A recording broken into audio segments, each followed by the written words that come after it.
तिरुमला, धरती का वैकुंठ। हर दिन लाखों भक्त यहाँ दर्शन के लिए आते हैं।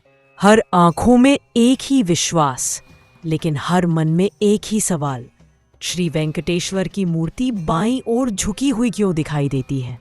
क्या यह सिर्फ शिल्प कला है? नहीं, इसके पीछे एक गहन पुराण रहस्य छिपा हुआ है। अनादिकाल में एक बार वेंकटाद्रि पर्वत पर एक भव्य यज्ञ का आयोजन हुआ। उस यज्ञ में सभी ऋषि मुनियों, देवता और दिव्य आत्माएं एकत्रित हुए। यज्ञ के मध्य एक प्रश्न उठा, कलयुग में मनुष्यों का रक्षक कौन होगा?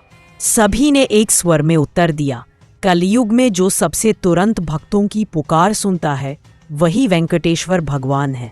इस प्रकार कलयुग के अधिदेवता श्रीनिवास ही माने गए। उसी समय यज्ञ मंडप में अचानक एक दिव्य प्रकाश प्रकट हुआ। वह कोई और नहीं, स्वयं भूदेव। प्रभु, आप कलयुग में भक्तों की रक्षा करेंगे, पर क्या आप सदा मेरी गोद में रहेंगे या फिर मुझे छोड़कर वैकुंठ लौट जाएंगे? भगवान विष्णु मौन रहे। उस मौन को भूदेवी ने उपेक्षा समझा। उनके मन में शंका उठी, शायद विष्णु मुझे फिर त्याग देंगे। अचानक भूदेवी ने अपना दाहिना कंधा उठाकर भगवान को धक्का दिया। उस धक्के से भगवान का स्वरूप बाईं ओर झुका हुआ प्रतीत हुआ। पूरा यज्ञ मंडप हिल उठा।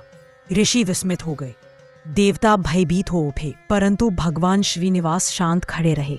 वह झुका हुआ रूप भूदेवी के प्रेम और क्रोध दोनों का प्रतीक बना। उन्होंने कहा, माता, तुम चिंता मत करो, प्रभु कभी तुम्हें नहीं छोड़ेंगे। ये झुका हुआ रूप ही इसका प्रमाण है। सभी युगों में, हर काल में वह तुम्हारी गोद में ही रहेंगे। और उसी क्षण से भगवान वेंकटेश्वर का स्वरूप बाईं ओर झुका हुआ स्थिर हो गया। आज भी जब भक्त तिरुमला में भगवान के दर्शन करते हैं तो उनकी दृष्टि थोड़ी बाईं ओर झुकी हुई लगती है। भक्त मानते हैं, मेरी प्रार्थना प्रभु सुन रहे हैं, वह मेरे पास ही खड़े हैं, इसलिए उनकी मूर्ति बाईं ओर झुकी है। यही विश्वास हर यात्री के हृदय को भर देता है। यही आस्था तिरुमला की शक्ति है। तिरुमला की हर चट्टान में एक कथा छिपी है। हर हवा का झोंका भक्ति का संदेश लाता है। हर दर्शन में करुणा का अनुभव होता है। भगवान का बाईं ओर झुका हुआ स्वरूप सिर्फ मूर्ति नहीं, वह भूदेवी का प्रेम, उनका क्रोध, उनका शाप और उनका वरदान सबका प्रतीक है।